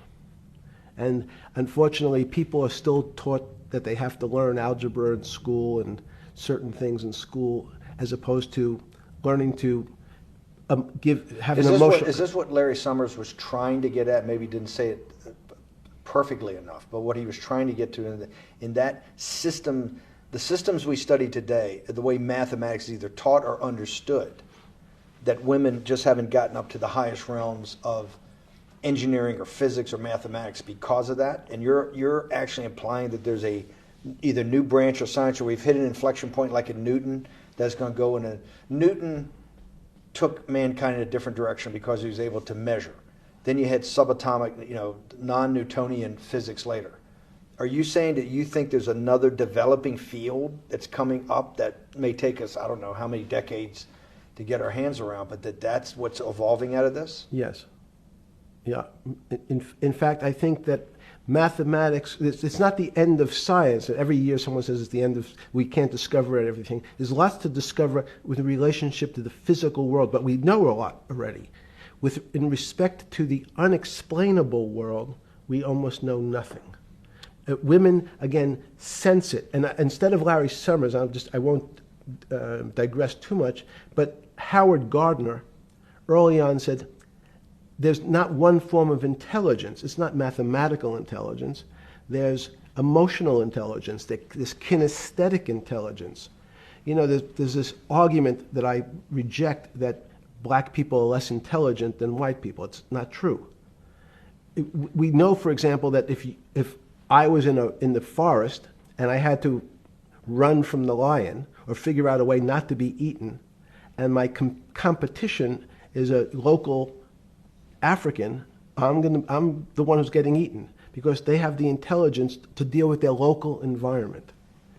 So it's just different. It's not better, it's not worse, but there's many differences amongst different types of people. And so people have different intelligences, and they excel in some intelligences usually and less so in others. When did it come to, because the world of high finance is a world of pure reason, or is it a lot of emotion and gut checks and on trading desk and central banks when these decisions get made? Is it that high church, like the high church of science of high energy physics, or is it as much emotion that comes in as much as the mathematics and the reason? It's a great question. I think if you talk to really experienced and successful traders and you ask them how they know what's going on, they can't give you an answer. They don't know. They feel it. They can feel the way the market's moving. They can feel the way the stock's moving. And that these are not very well-defined terms. It's difficult to put in mathematics terms, how did I feel it? You could look back and make guesses what I was seeing. But great traders feel it and then act on their feelings. That's the difference. Many people feel it but are afraid because they want a mathematical justification before they take that next step. When you first got on the trading desk at Bear Stearns in the late 70s or mid 70s, were you shocked by how little actual understanding of mathematics that the traders comprehended? Yeah, well, again, we had a Texas Instrument calculator. Most stockbrokers, especially before 1975, if they were good stockbrokers, could add. That's about it. They could multiply. If you could multiply, you were already in the top 15% of stockbrokers. Stockbrokers simply meant there's a story. When I went to the first person, I had no money. And I said, how much money do you make a year? And he said, $400,000. I said, impossible. I'm making $10,000. That's probably more than your family had made in his entire existence. Yes. And he makes that in a year. I said, what do you do? And he said, it's too complicated for you to understand, which is what the main thrust of Wall Street people, they want to tell you it's too complicated. Because if you understood that that person was simply, he had a brother-in-law, in fact, in this case, who ran the pension fund at General Motors. His brother-in-law would call him and say, buy 1,000 IBM. He'd hang up the phone, he'd write it out on a ticket and walk it to a window. That was his entire skill set. Hello, write what my brother-in-law says, walk it to a ticket window. Give me an example when you were on the trading desk in the early days of Bear Stearns of a time that you felt either complete uncertainty or you saw total panic, where something was happening that people couldn't foretell and that they were like in an airplane cockpit where it's going wrong. Walk us through that. In 1978, I think it was, across the news wires, there had been a collapse of the currency in Thailand. On the other side of the world, had no relationship to me. I wasn't sure where Thailand was. But the fact that a currency, a country's money, had all of a sudden dropped tremendously in value, affected the rest of the world's markets. And people panicked because they'd never seen that before. A very small part of a very complex system had a shock throughout the whole system. So prices on Park Avenue apartments, the bond markets, the stock markets, every started to gyrate. You know, there's an old mathematical expression that if a butterfly wings in Mexico make the wrong turn, it spins out, and eventually, by the time it gets to Canada, it turns into a tornado. So these are part of complex systems.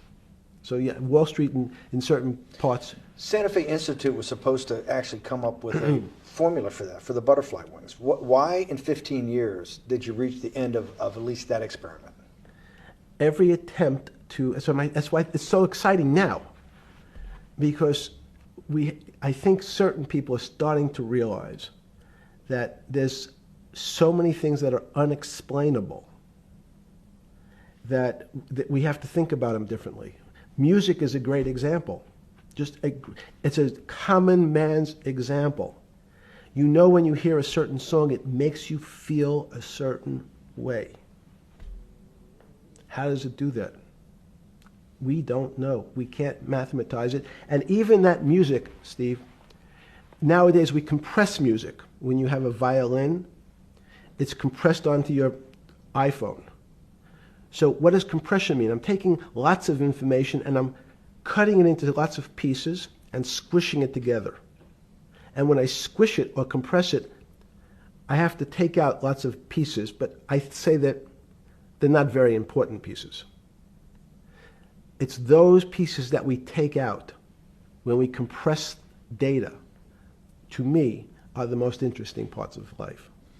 You just said a while ago, part of this new search for science may go back to when people were actually talking about a soul, and you said there's no doubt in your mind that there is a soul. Describe for me what you mean by that. What do you mean by soul? What do you mean soul different than the physical analog body that we're seeing on film right now? It's difficult to describe in words. I mean, I'm not a poet. Poems get a little closer to what that really means.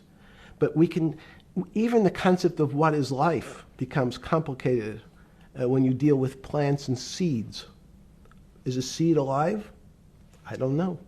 Certain people would say, no, it's dead. When your banana, one of my favorite examples is the banana that's sitting on the countertop in your kitchen today. Is it alive or dead? What do you think about human life? Tell me about human life. But your banana is alive. That banana is breathing. It's on your. You say that's impossible, Jeffrey. No, it's not. Is the banana conscious? All these words. These are words.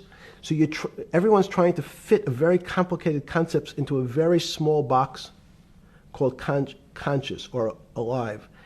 These don't fit in that way. So if you put your banana in a bag and put another fruit in with it, the fruit ripens faster because the banana breathes with it. We don't understand most of those things. So you asked the question. Sorry. You talk about the life. What about human life? What about it? Tell me what do you think? What do you think human life is? It's a miracle.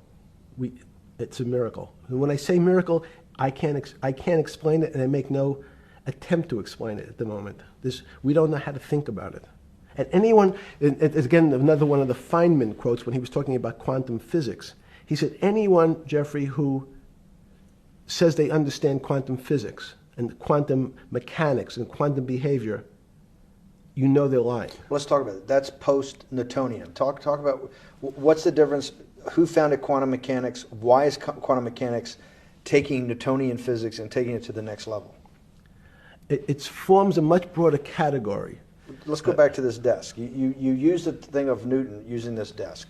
Why can't Newton's theory explain everything? Why did subatomic quantum mechanics or quantum physics have to come in to explain this?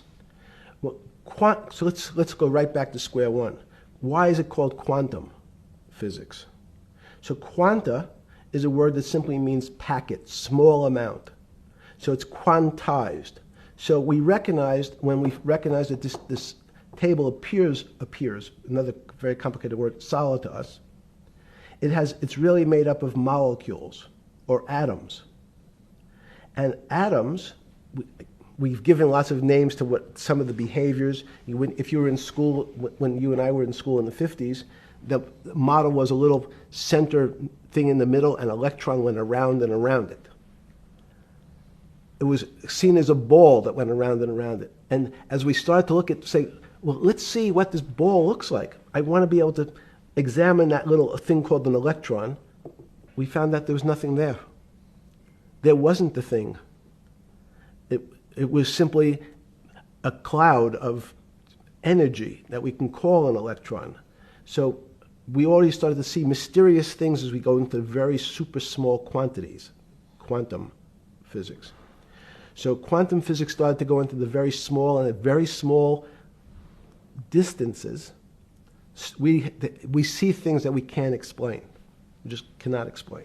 How am I doing on time? 4 minutes. Fine. And to summarize, no, sorry.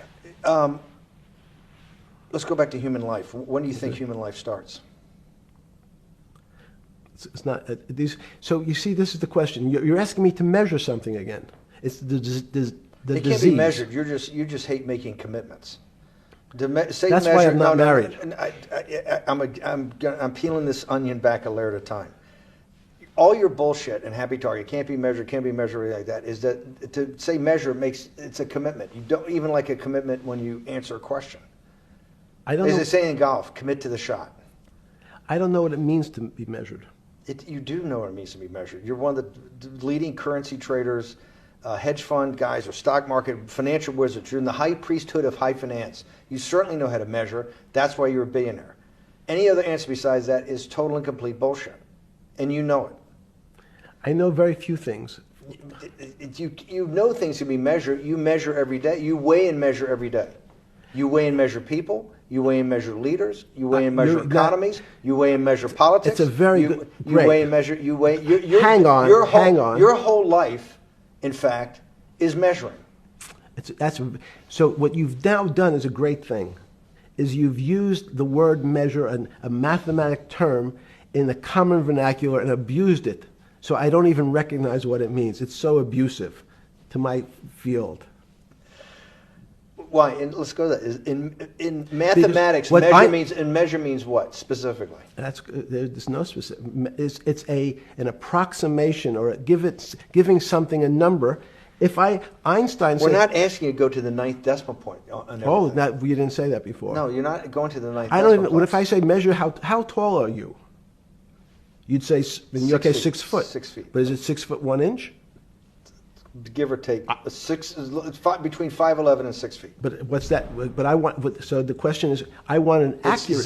I got Zeno's paradox. I don't even know what it means to measure you. Am I measuring the top of your hair, the top of your skull, and the finer, the more you're being rabbinical. This is like I shaved my beard off. I used to be rabbinical. No, my point is, isn't that going through the Torah where you're parsing every definition? No, so, however we broadly define measure, your life literally is about measurement, is it not? It's about putting numbers on things so that I can try my best. That you can call it whatever you like. If that Well, what do makes you feel better. What do you know? No, Because I I'm wanna make you related happy. back to your scientific inquiry. No, even a number. People don't. A number is a complicated When did thing. you come? When did you come to this When did you come to this aha moment? Was when it was in your solitary confinement, when the biggest financial crisis in world history was going on, in your 7x9 jail cell with your metal bed and your two brushes because you were a trustee with the brown uniform on, trustee spelled wrong. Is that the moment of clarity that you had about science and Newtonian physics and everything that we can measure is really not going to be the way we go forward? It's going to be much more esoteric, emotional intelligence thing. Was that your moment of clarity? I wish it was, because it would make such a great story for this interview, but it's not. It's the fact that I lead such a privileged life to come across. But when did you? If it didn't happen then, when did it? Or did it happen before? I was going to hopefully get to the. Okay.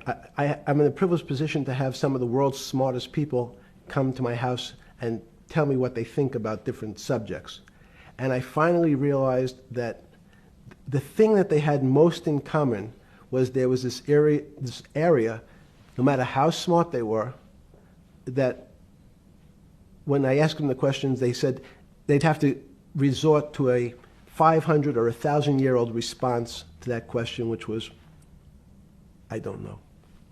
You know who else found that out? Socrates. That's what Socrates kept doing, right? Socrates kept asking all the experts.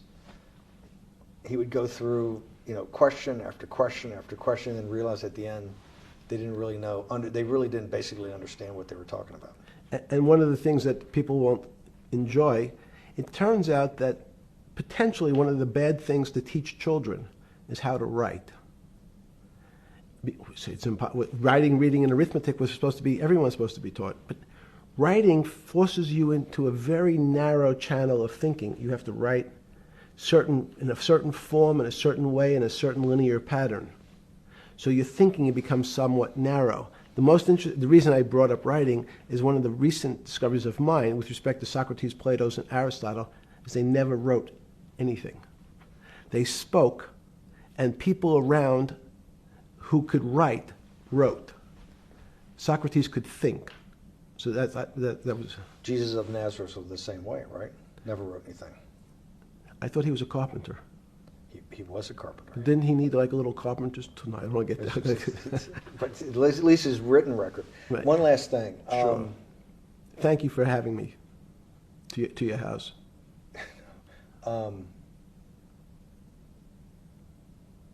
Vegetable juice. Let's go back. Look what vegetable juice does. When did that? The beginning of that. Was there any one aha moment in all these great thinkers? Did it happen before 2008? Was it after? That came up over, I know, many years, but when did you actually realize, hey, something new's got to be developed? Yeah, that's great. Is that because again, I'm privileged enough to have people around me who've given lots of philanthropic gifts to institutions of higher learning, and when I said the impact, how do you judge the impact of your giving? And we sat down and said, no really new ideas have come out. And I realized that, of course, it hasn't come out because we've been looking at using science and mathematics, and it's the wrong tool. It's obvious. Institutions that are set up and try to put forward knowledge and understanding and truth, should they take your money? Derek Bach at Harvard said, taking money for good causes is a good thing. So if Hitler took all the gold out of the teeth of the Jews and said, I want to give this to Heidelberg University to fund the Leibniz chairs so that I can study high energy physics, Derek Bach would say that was fine? Again, these questions are questions where good people on both sides, like your Charlottesville, could differ. I don't know the answer to these questions. So tell us the two. Give us the two answers. The one answer why it shouldn't be, and then the one answer. Derek Bach says, I'll essentially take cash from anybody because I got so many projects, so many good guys, and this is the way I'll do it. So I'm indifferent to where the cash comes from. Money's money. And if I got good guys, I'm the fiduciary that says these are good people and this is good research, okay? I'll take the cash from any source, including you. What's the other argument? Let me give you that. I know in my case, Is your money dirty money? If you live, I just asked a question. Is your money dirty money? No, it's not. So, in fact, why is it not dirty money? Because I earned it. But you earned it. I earned it legally. We went back to this before. You earned Yes. it. You earned it advising the worst people in the world, right? That do enormous bad things, and just to make more money. So, instead of asking me the question, should you take the money? Because I think it's a legitimate question. You think it's a legitimate question? Yes, no Why? question. Because I think about, ethics is always a complicated subject, but I can tell you that with the money I gave to help try to eradicate polio in Pakistan and India, instead of asking me whether that money should be given to these children for vaccines, I think you might want to ask their mothers who received the vaccine, who know their child now won't get polio, and ask them if Epstein should have helped these people with their money. If we walked in, you're a mathematician. If we walked into that clinic where they're giving that money out to these people that are in the most dire straits of poverty and sickness, and told them that the money was coming from class 3 sexual predator? Tier 1. Tier 1's the highest and worst? No, I'm the lowest. I'm the lowest. You're the lowest. Okay, Tier 1, you're the lowest. But a criminal. Yes. That the money came from them. What percentage of people do you estimate? I understand you don't like probabilities. Do you estimate would say, I don't care, I want the money for my children? I would say everyone said, I want the money for my children. Did they know where the money came from? I think if you told them, if I told them the devil, 100%. the devil himself. The devil himself said, I'm going to exchange some dollars for your child's life. Do you think you're the devil himself? No, but I do have a good mirror. It's a serious question. Sorry. Do you think you're the devil himself? I don't know. Why would you say that? Because you have all the attributes. You're incredibly smart. You remember, the devil is somebody who knows. Smart? The devil's brilliant. You read Milton's Paradise Lost. No, the devil scares me. Satan is at the number 1 or 2 archangel, and the reason he goes to hell and leads the rebellion is because he can't be the top guy. And his thing is, I'd rather reign in hell than serve in heaven. I saw that in a movie once called American Dharma. I don't remember who said it. Okay, we have to go. Okay, good. Okay, that was good.